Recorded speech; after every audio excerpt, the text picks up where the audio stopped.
Is Jalen Hurts a prime MVP candidate? We talk about that, Malik Willis' first NFL start, the NFC South-leading Atlanta Falcons, and more coming up next year on Locked On NFL. You are Locked On NFL, your daily NFL podcast. Part of the Locked On Podcast Network, your team every day.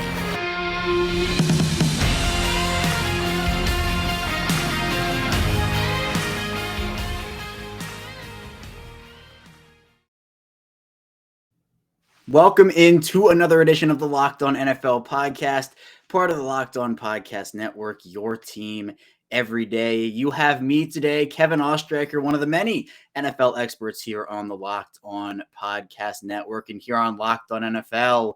We are your daily podcast covering all the biggest stories around the NFL in less than 30 minutes. Again, part of the Locked On Podcast Network. We are available anywhere you get your podcasts, so Apple Podcasts, Google Podcasts, Spotify, also in video form on YouTube. We are here. It is Halloween, so happy Halloween, everybody. I don't have a costume on right now.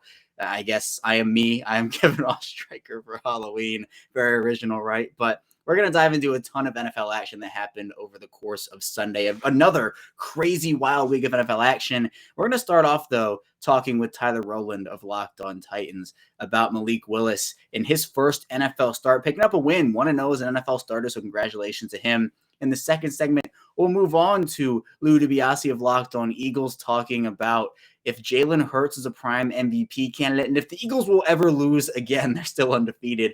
And then finally, we'll talk with Aaron Freeman of Locked On Falcons about that crazy, wild, wacky win the Falcons had over the Panthers, where Carolina handed them the game twice. So without any further ado, let's now dive into our conversation with Tyler Rowland of Locked On Titans about Malik Willis and that Tennessee team. Well, the Tennessee Titans are running away with the AFC South, now standing at 5-2 after a 17-10 win over the Houston Texans, led by a different quarterback, though, in Malik Willis. Here with us to talk about that win and more here today is Tyler Rowland, the host over at Locked On Titans. And Tyler, a big storyline here with Ryan Tannehill being out. Was Malik Willis coming in and taking the reins of this offense? He gets the win in his first NFL start. What did you think about it? What was your overall takeaways from this performance by Willis?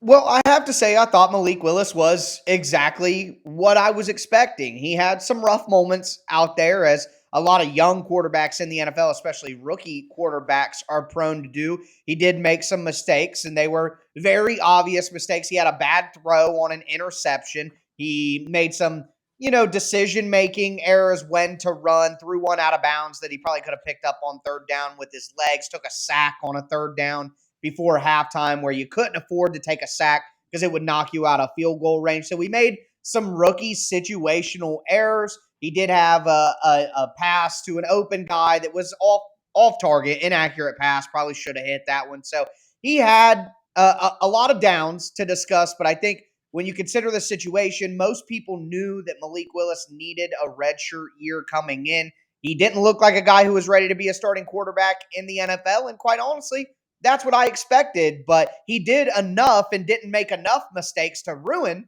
the Titans' chances at a victory against the lowly Houston Texans. So I guess you got to commend him for that as well.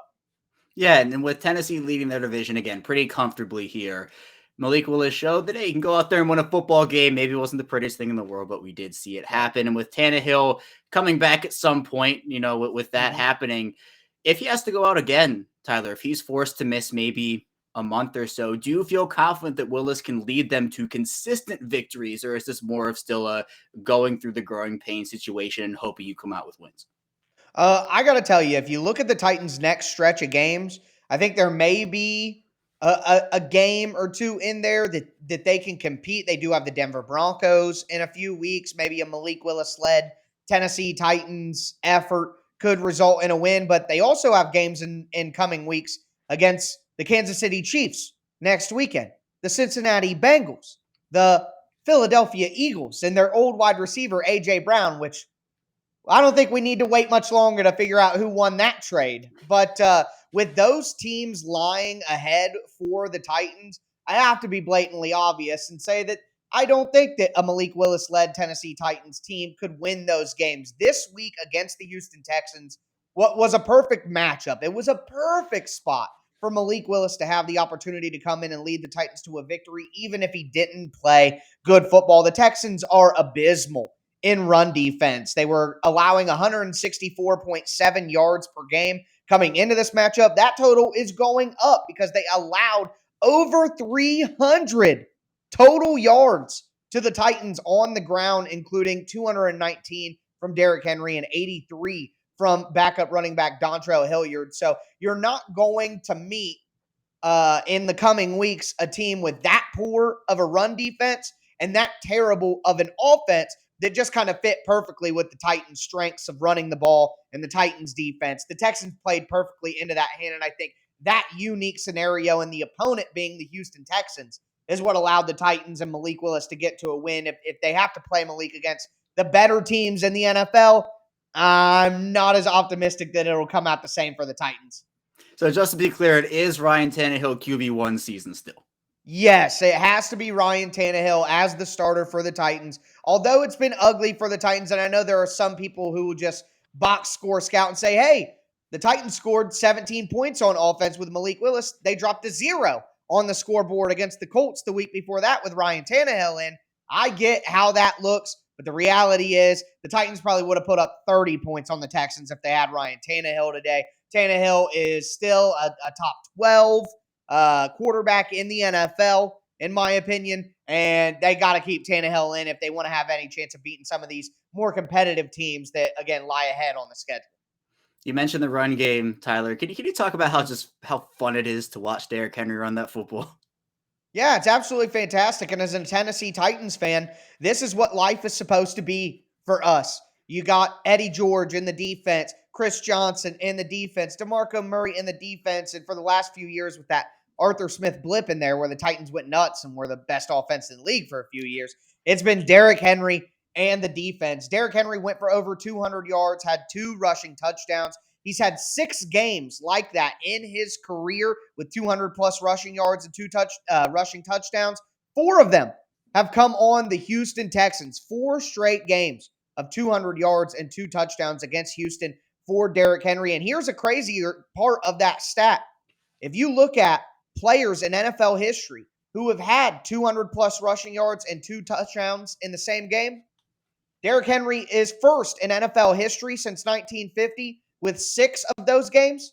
Second place on that list would be Derrick Henry against the Texans with 4. And then with 3 of those games, you have Jim Brown, LT, and Barry Sanders tied. So what we're witnessing from Derrick Henry, and coming back after that foot injury and that performance against Cincy in the playoffs, a lot of the people in the NFL community were saying, oh, this is just life for a running back in the NFL. You get hurt, now you're washed, you're done. He can't do it. Looked a little rough early on in the season.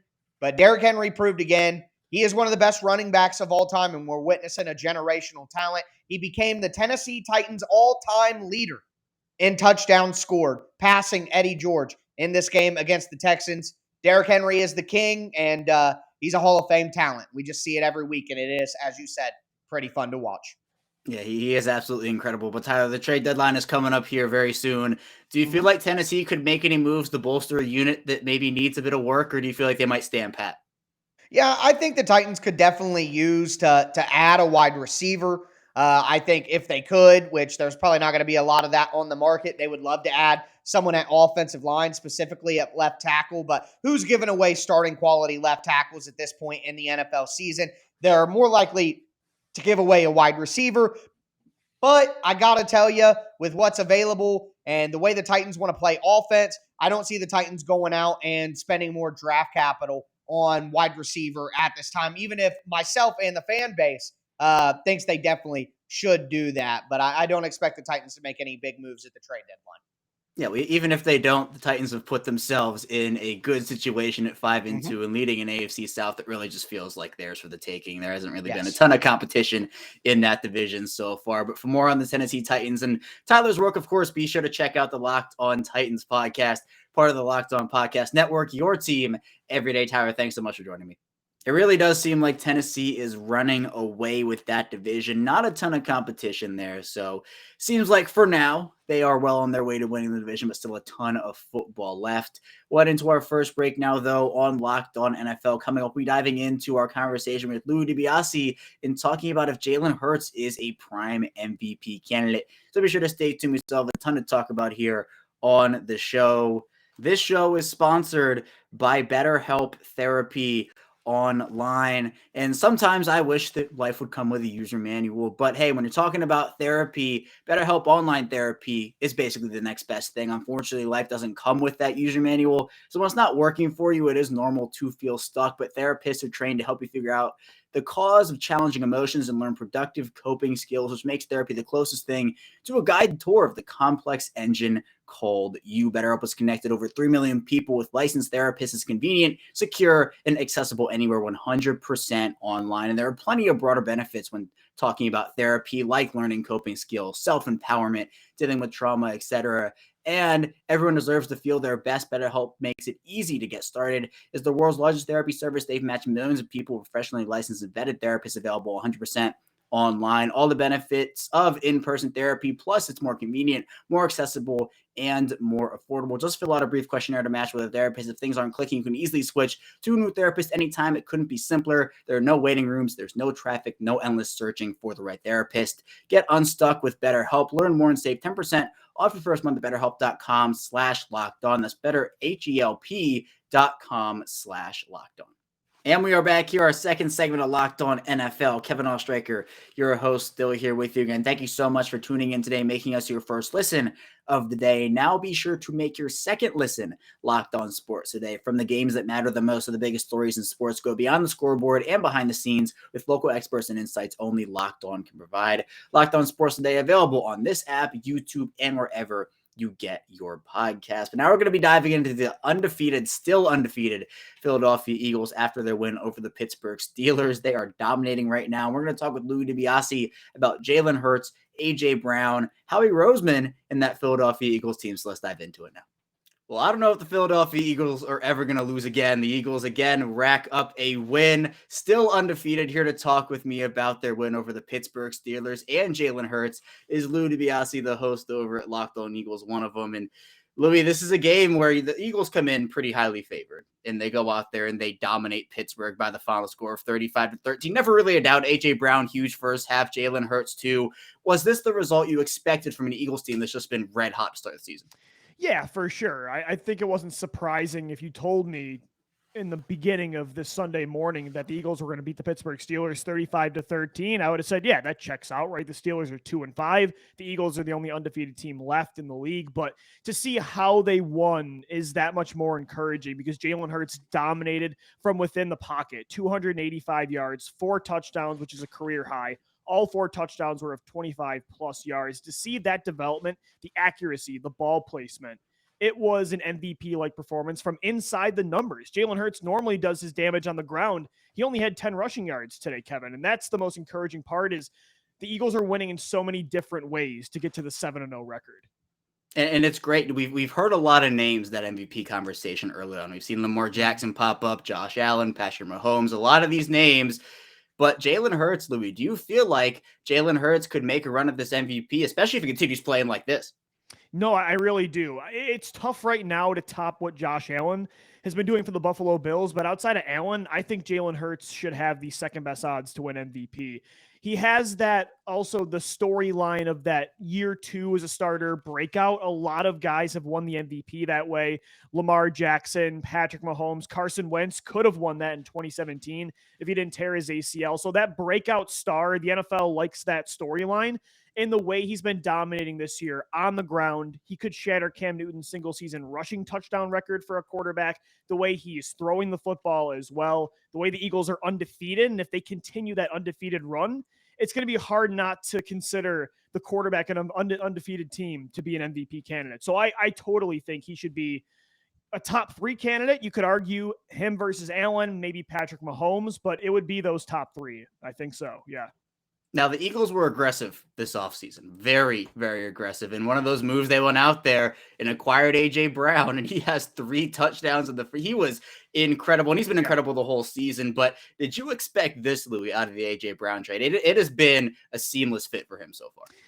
I didn't truly think he was going to be this dominant. I knew he was a top-tier receiver with the Tennessee Titans, but to see just the overall change, the impact he alone has had on this offense, the way he opens things up for everybody, Devontae Smith, Dallas Goedert, the run game, but overall just the impact he's had, the influence he's had on Jalen Hurts' development as a pocket passer, their chemistry and their trust between one another, it's truly one of the top connections in football right now. And they're best friends off the field, so it's not totally shocking, but his presence over the middle of the field, the ability to win 50-50 jump balls as we saw today, like his contested catch ability is top tier in the league. It gives Hurts so much more confidence and trust to make those kind of decisions and those plays. And really, Jalen Hurts last year did not throw the football over the middle of the field. Brown has totally changed Hurts' game, and you don't see a lot of non-quarterbacks make that kind of impact on a team. So A.J. Brown, I cannot believe the Tennessee Titans didn't want to pay this guy. I think he's been worth every penny so far of that $100 million contract. Yeah, well, 100%. And then flipping over to defense, Louie, the Eagles make a move. They go out and acquire Robert Quinn from the Chicago Bears. What does that move for their defense and how the impact he could have on this team? Yeah, general manager Howie Roseman loves to build from within the trenches and out. He likes to be very deep when it comes to pass rushers. They tend to prefer a 4-man rotation on the edge. You look at their Super Bowl team in 2017. It was Brandon Graham, Vinnie Curry, Derek Barnett, their first-round pick, and then they brought in a veteran similar to Robert Quinn in Chris Long. So Robert Quinn last year, second in sacks with 18.5. He only has 1 this year, but it was a buy low 4th-round pick kind of move, and you don't owe him any money guaranteed beyond this year. I think it makes perfect sense for a team that, again, was trying to get a little more depth for an already pretty deep and talented defensive line. Howie Roseman's always looking to be aggressive before the trade deadline, and he sees this window right now, and he's trying to maximize it. And I know when talking about undefeated teams, especially when they rattle off 7 straight, I am not in the jinxing business. I do believe in them. But in terms of if this Eagles team, Louie, could maybe make the magic happen and maybe have an undefeated season, this is only week 8. We still have a ton of football left. And even if you don't want to go as far as to say they might have an undefeated season, do you think that the number 1 seed is all but theirs in the NFC right now? I do. I think the 1 seed in the NFC at this point, it looks like it's Philadelphia's to lose. Although in the NFC East, I mean, the Cowboys are still on their tail. So are the New York Giants. The Cowboys are 6-2. The Giants are playing right now as we are recording this, and they're 6-1. So they got to keep stacking wins for sure. But the rest of the NFC right now does not look great. I mean, in the NFC South, you have a 4-4 Atlanta Falcons team in first place. So you look at the Eagles' schedule. Look, the discipline analyst in me wants to not really think about the undefeated record that they could have. But the fan and just the, overall enthusiast in me sees the schedule, and it's not that hard. I mean, they play the Houston Texans this Thursday in Davis Mills. They play the Washington Commanders the week after, the Indianapolis Colts with Sam Ehlinger. I mean, the only tough games left, really, it looks like, is the NFC East. So it's hard to not get ahead of yourselves. I mean, they have a great chance to do it. Do I think it's going to happen? Probably not, but they have as good a chance as any top teams in the last few seasons. Right, and we know how much the players have contributed on the field, but I'm always so interested to hear about coaching and how much you think coaching has played a part in this. How impressive have you been with the coaching staff so far this year?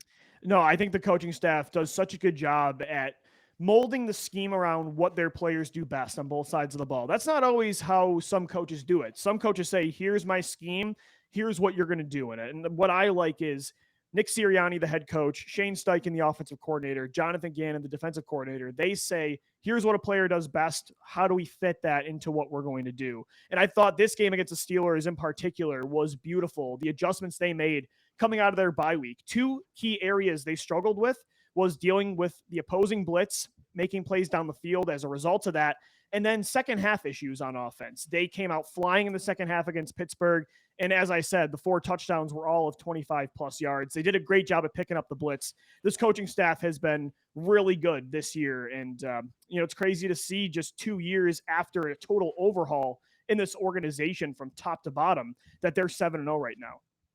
And the Eagles are 7-0, still undefeated. We'll see them back in action soon. Thursday night against those Houston Texans. If you want to go check out more on the undefeated Eagles, be sure to check out Louie's work over at the Locked On Eagles podcast, part of the Locked On Podcast Network, your team every day. Louie, thanks so much for hopping on. Philadelphia sports have had quite the year, especially with the Phillies in the World Series. Now you have the Eagles still undefeated, and they're a team that has all the makings of a Super Bowl contender. Still a ton of football left, obviously, but they've gotten the job done so far through 8 weeks. But coming up in our final segment, we'll be talking with Aaron Freeman of Locked On Falcons about the NFC South-leading, yes, NFC South-leading Atlanta Falcons. So be sure to stay tuned. You won't want to miss out on that conversation.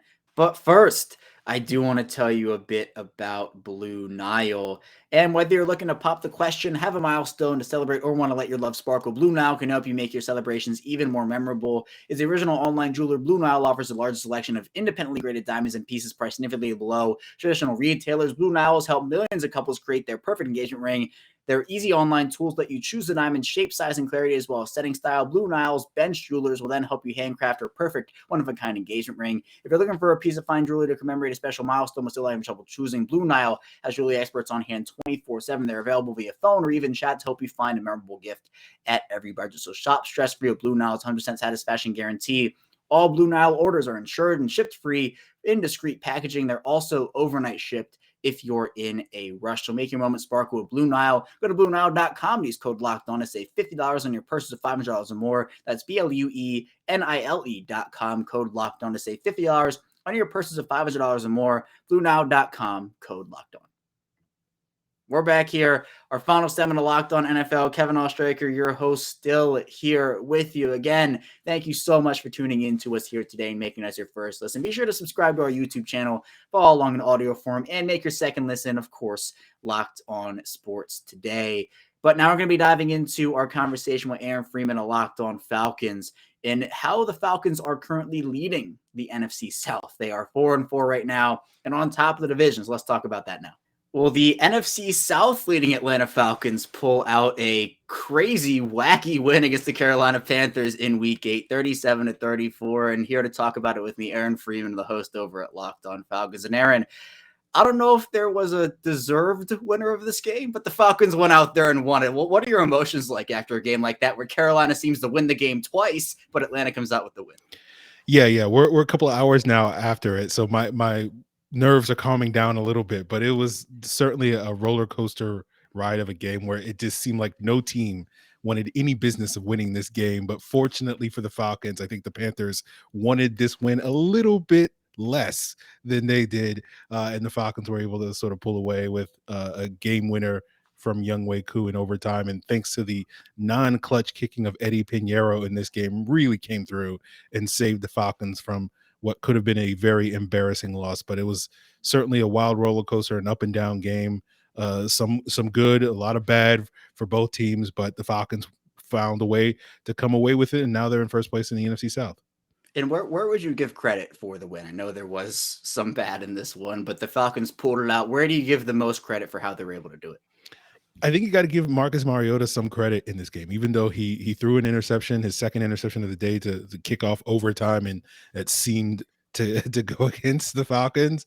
I do feel like Mariota did take strides forward in this game as a passer. The Falcons offense has been very one-dimensional, very successful running the football. Again, had a good day for 167 yards on the ground, spearheaded by Caleb Huntley. But Mariota had some plays himself using his legs, a 30-yard run in overtime to set up that game winner, but did make some nice throws down the stretch. And you saw a Falcons offense that, threw the ball 28 times today, which is normal for pretty much any other offense. But for the Falcons, it is unheard of. That's like twice as much as what they're kind of averaging week to week. And so the fact that the Falcons offense was functional and passing attack was functional, I think you got to give Mariota some credit for that, being able to make plays not only with his arm, but also with his legs. And let's stick there with Mariota, Aaron, because this is a guy who came into Atlanta. You draft Desmond Ridder if you're the Falcons. There was kind of the, will Desmond Ridder see the field this season? How long of a leash does Marcus Mariota have? But how impressed or not have you been with him this season through 8 weeks? Yeah, Mariota's got this team playing competitive football. He hasn't played really high-level quarterback play while doing so, but he also hasn't played particularly poor. Once you just sort of eliminate some of the turnovers, obviously, again, he had 2 interceptions today, but early in the season it seemed to be a lot of turnovers that were costing the Falcons dearly, and the last couple of games has seemed to get right in that. And the Falcons' success isn't necessarily because of Marcus Mariota, but I do think that if they can continue to evolve their passing attack, which is something we've been talking about a lot on Locked On Falcons over the last couple of weeks, and by year's end, hopefully the Falcons will have won enough games to retain their grip on the NFC South. That's a team that could potentially, with a good running game, and at least a competent passing attack, could do some damage to somebody in the postseason. And I know that sounds crazy to a lot of folks, but we know that the NFC isn't necessarily chock full of juggernauts there. So the Falcons actually do stand a chance if they can get better from here on to the end of the season to maybe do some damage in January. Right, and this is a team that is 4-4, leading their division in the NFC South. But what's the mood right now in Atlanta, Aaron? Is this a team where people are confident that, hey, they can go out there and win this division, or is it more of a, oh, this is still almost a rebuilding-ish year, stuff is going to go south? What's the mood? Yeah, I think right now the Falcons are looking good, getting this win. They have a couple of winnable games. This is the soft part of the schedule. They got the Chargers coming up. Then they got a rematch on a short week on Thursday night against the Panthers. But then they follow that up with the Bears, the Commanders, and the Steelers all before their week 15 or week 14 bye. And so those look like very winnable games. So the Falcons have an opportunity ahead of themselves to potentially create some separation between them and the rest of the NFC South going into that final stretch of the season. So I think getting this much needed win today, even as up and down and ugly and as it was, I think puts Falcon fans in a good mood, because it does feel like, okay, they just need a little bit of momentum going into the stretch, and maybe we can be talking a lot more impressively about this team coming out of the stretch going into that bye week later this year.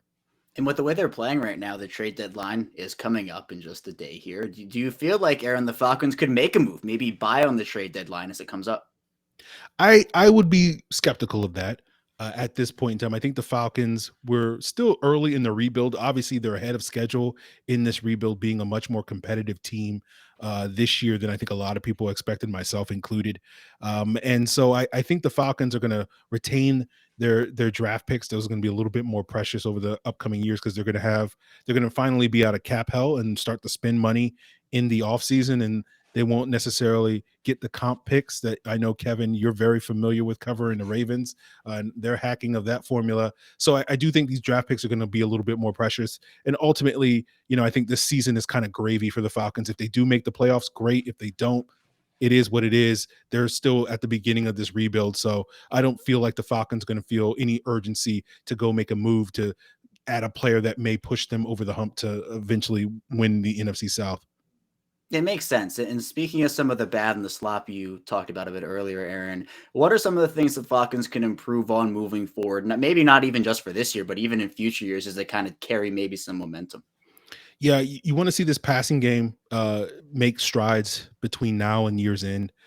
You want to see more days like today where both Kyle Pitts and Drake London were relatively heavily involved in the offense. And you want to see sort of what some of these young defensive players on the defense that the Falcons are, starting this rebuild. How many of these guys look like, assets, long-term assets that could be not only starters for this season, but starters long-term. The Falcons have a number of players, veteran players, that are on these sort of one-year prove-it deals here in Atlanta. And so really this season, even given the Falcons' success and exceeding expectations, is really about finding those pieces that are sort of going to be long-term assets and part of that foundation for the long-term of this team. And so that's really what this season is about. And if the Falcons manage to win games and make up the postseason and are feisty, come January, then we'll take that on top of that. That's the cherry on top for the season.